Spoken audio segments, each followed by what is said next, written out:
What did the snow teacher say to his snow students as they left class at the end of the day? Have a nice day. So bad.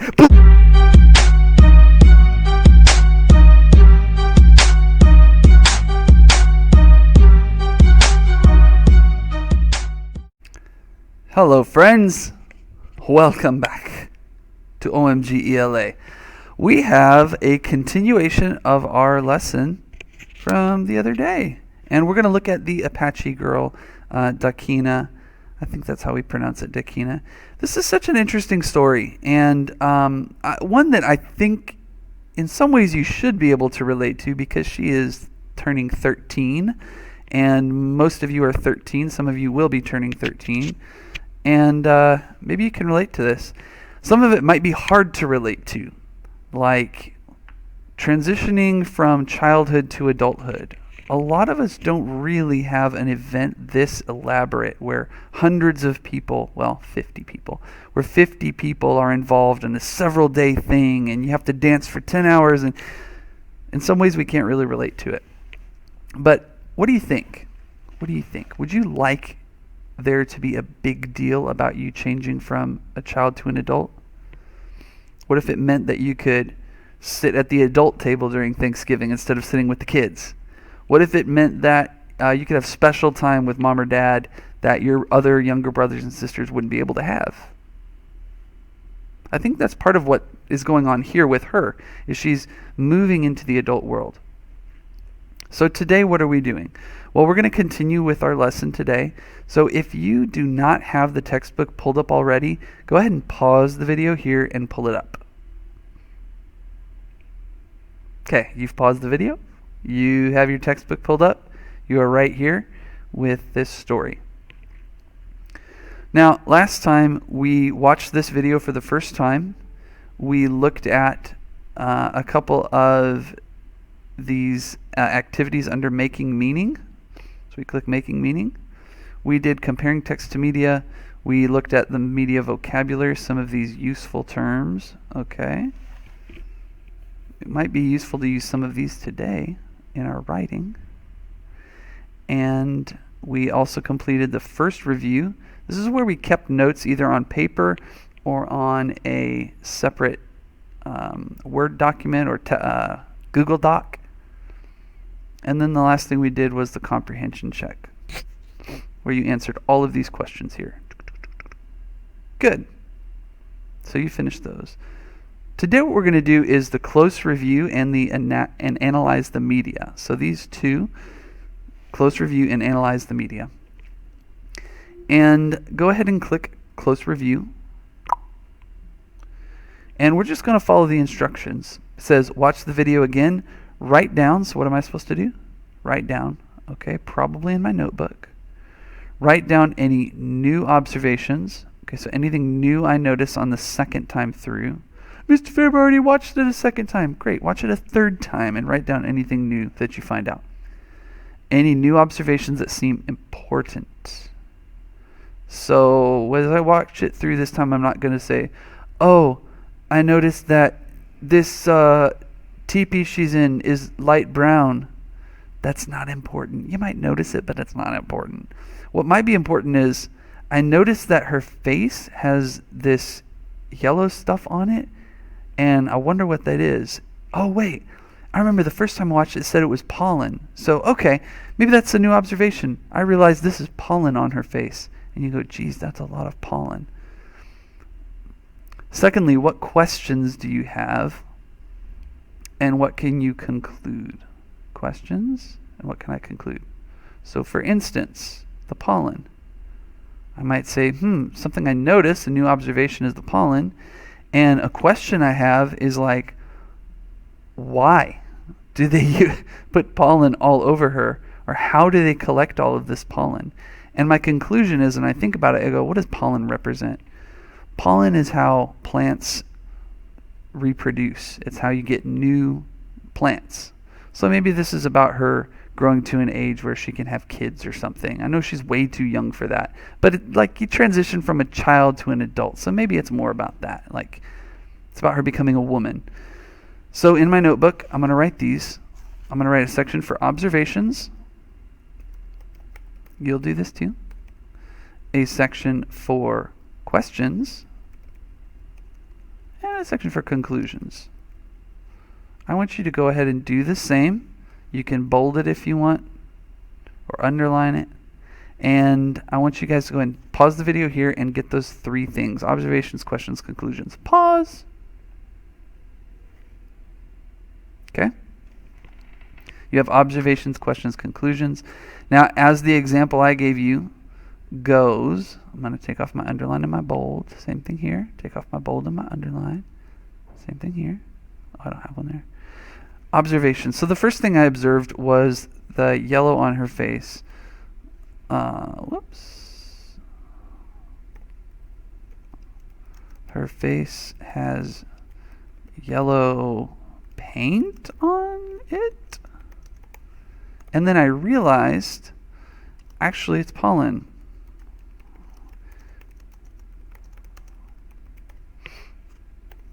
My question was, why pollen? And how did they collect it?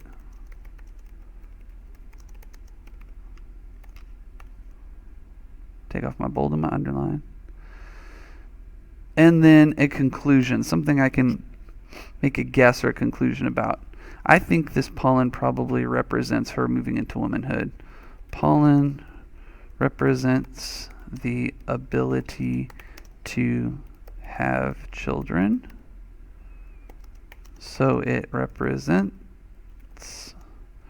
her moving from a little kid to a grown woman. You don't have to copy everything I'm writing here, but this is an example of what you will do. Okay? So you're going to rewatch the video, and I'd like you to find at least 2 of each. So 2 here, 1, 2. At least 2 new questions, 1 and 2. And 2 conclusions, 1 and 2. Okay? Go ahead and do that activity. Pause the video here and come back when you are done with your second watch. Boom. All right. You are done with your second watch through.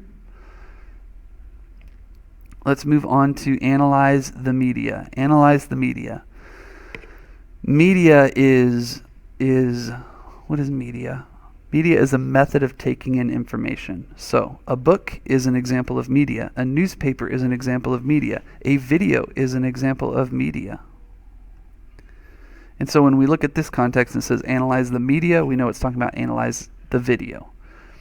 Respond to these questions. Cite textual evidence to support your answers. Mr. Fairber, how do I cite textual evidence if there's no text? Good point. Good point, isn't it? I mean, this video started as text. It started with a script that somebody wrote to narrate and all that. So it's just saying cite examples from the video. So we're going to look at these questions, and I'll talk you through each of these. If you feel really confident about this, I want you to go ahead and start on these questions here. Okay, if you're not so sure on what to do with these, or you start them and you're like, wait, I need to come back, then come back to me holding up the number 1, because I'm going to talk about question number 1, okay? And then for number 2, I'll talk about question number 2. So you can scrub through the video and see number 1 and know that I'm going to talk about number 1, or you'll see number 2 and I'm going to talk about number 2. Okay, number 1. Before we do number 1, Easter egg. Are you ready? Okay, Easter egg. I want you to tell me what brand of shoe you're wearing, and I will sign your Bears ticket, okay? Tell me what brand of shoe you're wearing, you get your Bears ticket. All right, number 1, it says, analyze in what order are the events presented in the video. And B, connect what is the advantage of using this organizational structure for the piece. So analyze what order are events presented. So the order of events, that's what I need to identify. And I may have to watch the video another time because I don't remember exactly how I did that.